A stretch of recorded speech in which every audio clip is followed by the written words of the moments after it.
Well, biologists believe that now is the time to work on Florida's coral reef as ocean temperatures cool down. Since 2023, periods of prolonged warm waters have triggered the most expansive global coral bleaching event ever recorded. When you dump millions of pounds of eastern oyster shell, the calcium carbonate skeletons of Caloosahatchee virginica, onto a barren ocean floor and wait, something remarkable happens.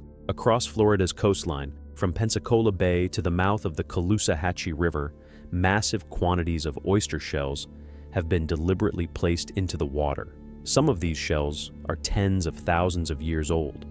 What formed on those lifeless calcium carbonate surfaces amounts to a biological resurrection. We're witnessing one of the most ambitious marine restoration campaigns ever attempted in the United States. This multi-decade, multi-hundred million dollar effort aims to rebuild something that most people never knew existed, let alone knew had been almost entirely destroyed.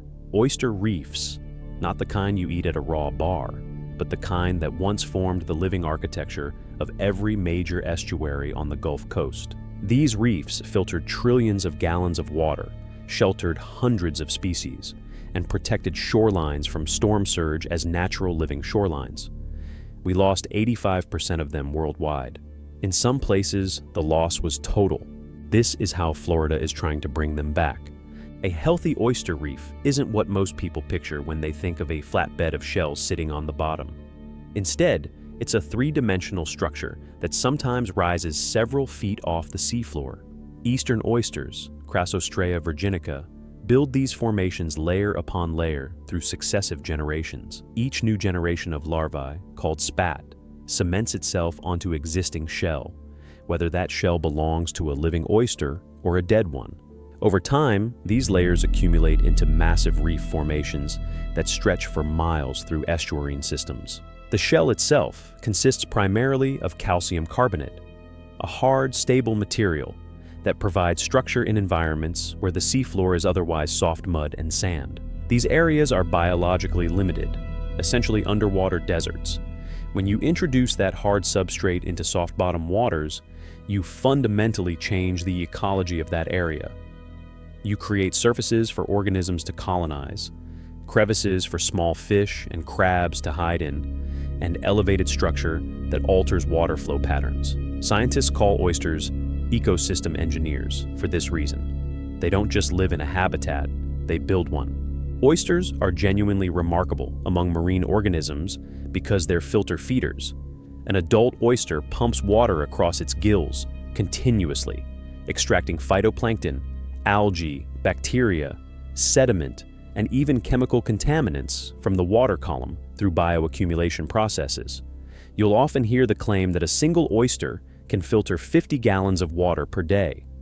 That figure is real, but it comes with an asterisk. According to Matthew Gray, a scientist at the University of Maryland Center for Environmental Science, 50 gallons per day represents the near maximum rate under laboratory conditions at optimum temperatures with very high quality diets. In the wild, under average conditions, an oyster more realistically filters somewhere between 3 and 12.5 gallons per day. Still substantial, still transformative at scale, but not a silver bullet. The scale becomes staggering when you consider the Chesapeake Bay. Historically, the oyster population in the Chesapeake could filter a volume of water equal to the entire bay, roughly 19 trillion gallons in about a week. Today, the depleted population takes over a year to do the same job. In Harris Creek, on Maryland's eastern shore, restored oyster reefs can now filter the entire volume of the creek in less than 10 days during summer. Each year, those reefs remove an amount of nitrogen equivalent to 20,000 bags of fertilizer, a service valued at more than $1.7 million. And according to the Nature Conservancy, restoring just 1,300 acres of oyster reef would have the same effect as building a wastewater treatment plant. Except the reef is self-sustaining, provides habitat, protects shorelines, and you don't have to pay anyone to operate it. So, what happened to all these reefs? The short answer is we ate them, poisoned them, and paved over the places they lived. Over the last 2 centuries, more than 85% of the world's oyster reefs have been destroyed. That number comes from a landmark study by the Nature Conservancy and partners, and it represents a loss more severe than any other shallow water marine habitat that has been similarly studied. More severe than coral reefs, more than mangroves, more than wetlands. As marine scientist Mark Luckenbach put it, the most striking thing about our analysis is that it shows that oyster reefs are the most threatened of all shallow water, structured habitats. In Florida, the destruction followed specific traceable paths. In the early 1800s, the Manatee River was called the Oyster River because of the many oyster reefs lining its shores. Visitors in that era remarked about the impressive density. By the 20th century, those reefs were gone. In Pensacola Bay, historically a thriving commercial oyster harvesting area, severe environmental degradation struck in the late 1960s and early 70s. Rampant discharges of industrial and residential effluent poisoned the water. By 1971, more than 90% of commercially harvestable oysters in the Pensacola Bay system had died off from disease caused by the collapsed water quality, including outbreaks of dermo disease caused by the parasite Perkinsus marinus. And then there's Apalachicola Bay. In its heyday, Apalachicola Bay supplied 90% of Florida's oysters and 10% of the nation's, supporting a $9 million annual harvest and 2,500 jobs. There was a saying that so many boats worked the bay that a person could step from one to another between East Point and St. George Island and never once get wet. By 2013, the fishery collapsed. A combination of overharvesting, reduced freshwater flows from the Apalachicola River due to upstream urban water demands, and environmental stress from diseases like dermo pushed the population past the point of recovery. Starting that year, the Florida Fish and Wildlife Conservation Commission issued 20 executive orders to reduce harvest pressure. By 2020, the bay was closed entirely. A formal 5-year closure began in 2021. Marine scientist Sandra Brook from Florida State University surveyed what was left. Her assessment was blunt. There were literally no reefs left to build upon. Local oysterman Roger Matthias captured the human dimension in 4 words: "We're a dying breed." This is where the shells come in. The fundamental problem with oyster restoration is a chicken and egg problem. Baby oysters need hard substrate to settle on. The best substrate is existing oyster shell. But if there are no existing reefs, there's no shell. If there's no shell, larvae have nowhere to land. The cycle breaks. In 2005, the EPA cited lack of substrate as a major factor in the slow recovery of Gulf Coast oyster populations. You can clean up water quality, you can regulate harvest, but unless you physically put hard material on the bottom, nothing comes back. So Florida started putting shells on the bottom. Lots of shells. The approach takes 2 forms, and both are fascinating. The first uses recycled shells, collected from restaurants through spat-on shell techniques. Since 2011, the Florida Department of Environmental Protection has partnered with Keep Pensacola Beautiful to collect discarded oyster shells from restaurants in Escambia and Santa Rosa counties. The Florida Oceanographic Society runs a similar program called FLOR in the St. Lucie Estuary and Indian River Lagoon, working with 20 local restaurants and over 2,400 volunteers who have contributed more than 6,000 hours to restore nearly 60,000 square feet of reef. The Gulf Shellfish Institute discovered that fresh restaurant shell produced 23% more new oyster spat than quarried fossil shell, likely because the surface texture and biological residues on recently shucked shells provide better chemical cues for settling larvae. But restaurant shells alone can't supply the volume needed for large-scale restoration, which brings us to the second approach, and arguably the most extraordinary part of this story. In Charlotte County, Florida, there's a mine near Babcock Ranch. What they're mining isn't gold or phosphate, it's oyster shell. Ancient oyster shell, tens of thousands of years old, buried deep underground. Each layer of shell represents what was once a bay bottom, covered over by sand, then buried under another bay, over and over on a geological timescale, as Florida's coastline moved dozens of miles inland and nearly 100 miles offshore from where it sits today. These fossil shells are the ghosts of ancient estuaries, and they're being resurrected to build new ones. 6 million pounds of these ancient shells were transported to the mouth of the Caloosahatchee River, where they now form a thriving 3-acre reef. This is the latest of about a dozen oyster reefs restored in the region by the Sanibel Captiva Conservation Foundation. Eric Milbrandt from SCCF's Marine Lab described the logic simply.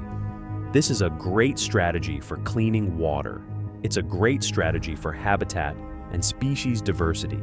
But the real flagship project is what happened in Pensacola Bay. In 2023, a massive construction effort completed 33 new reefs in Pensacola's East Bay, using 61,000 tons of limestone rock and recycled oyster shell. That's 122 million pounds of material, designed and managed by the Jacobs engineering firm, with installation overseen by Crowder Gulf. The project was funded by a $15 million grant from the National Fish and Wildlife Foundation's Gulf Environmental Benefit Fund, money distributed through the Restore Act that traces directly to the criminal settlement from the 2010 Deepwater Horizon oil spill, one of history's worst environmental disasters, funding one of its most ambitious restorations. And it worked. Fast. Ann Birch, who previously served as Ocean and Coast Strategy Director for the Nature Conservancy's Florida Division, announced at a recognition event in March, live oysters were found on our reefs 10 months after those reefs were put in the water. 10 months, from barren shell to living reef in under a year. Here's the biology of what happened in those 10 months. Within days of placement, microscopic organisms began colonizing the rough shell surfaces. Bacteria and algae formed biofilms, that essential first step in any marine succession. These biofilms alter local water chemistry and release chemical cues that attract the larvae of dozens of species. Small invertebrates arrive next: barnacles, tube worms, juvenile oysters. Each new colonizer added biological complexity, creating food sources that attracted larger organisms. Fish began congregating around the structures, including sheepshead and other species that depend on hard substrate. Blue crabs moved into the crevices, along with stone crabs and other reef-associated species. The dead shells became a living community. In Apalachicola Bay, the scale of ambition is even greater. Since 2019, over $38 million has been invested in restoration projects there. The FWC has set a target of restoring 2,000 acres of reef by 2032. On January 1, 2026, after more than 5 years of closure, the bay reopened for limited harvest.